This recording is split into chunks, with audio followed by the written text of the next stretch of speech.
Welcome to this Fixit channel, and this is another video in our series on the Windows registry, and today we're going to talk about the structure of the registry.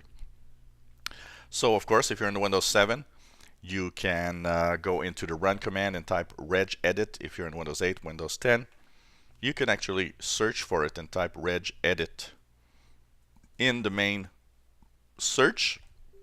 Click on the command and you will open, of course, the registry editor. So the structure of the registry, like I said, which is the kind of the database of all the settings and all the information that your computer and the Windows needs to work, is it actually works a little bit like the files and subfolders and all of that in your PC's file explorer, for example. So for example here, if I look at the way that it is shown, the 5 main keys, or what we call hives, are shown on the left with a little arrow that points to the right. And if you click that arrow, it will point downwards. And of course, you will see that now you've got subfolders that are being shown here. And subfolders can contain other subfolders, and also each of the different folders and keys and subkeys contain information, which are here on the right. So these are the key values, how it is set, and the information for that. Now there are 5 main classes of main keys, or what we call hives. Hives are the topmost portion of the data tree. So you see here, this is the start of each section in the data tree. So these are hives. That's what they are called. They're sometimes called main key also.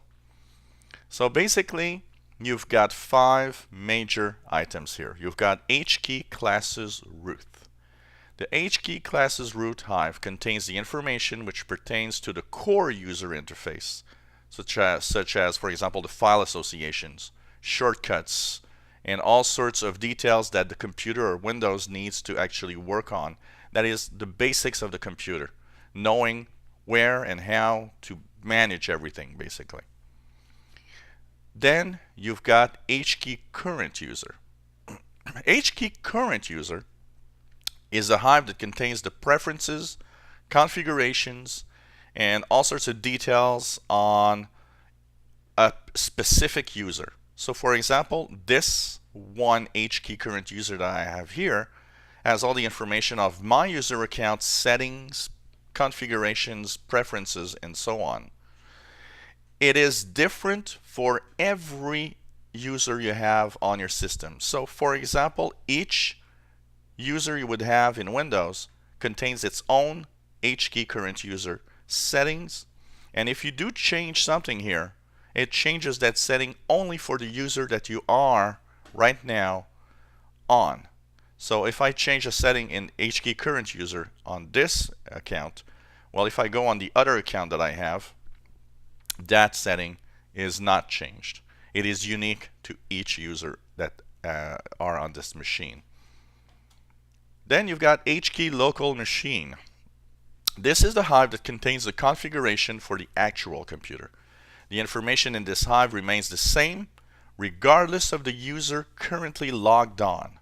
So this is basic information of the actual computer you're using, and it is the same across users.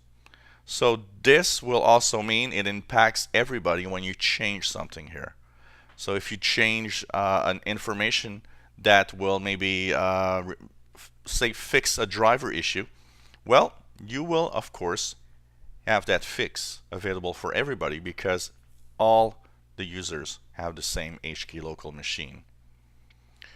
You then got HKEY users, which is kind of we've talked about HKEY current user, which is preferences and configuration for specific users. Well, this hive contains the user information for all users that have ever logged onto the computer.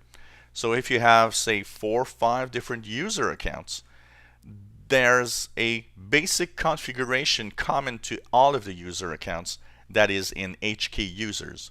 So once again, if you change something here, it might change something on one account, it might change something on every account. It depends on what you are actually clicking on and touching.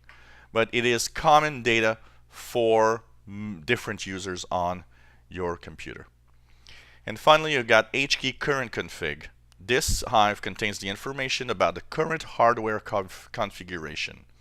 And it is linked to HKEY local machine because those two Hives actually have common interests in the basic hardware and the basic machine that you're using. So this is more of the basics of your machine and how it is configured and associated with Windows as it's working on your computer. And of course, we will have more videos talking about the Registry editor, and hope that you learn a little more on each little video. If you enjoy my videos, please subscribe to my channel. You'll be informed when new videos are online. Give us thumbs up, and thank you so much for following us on this channel.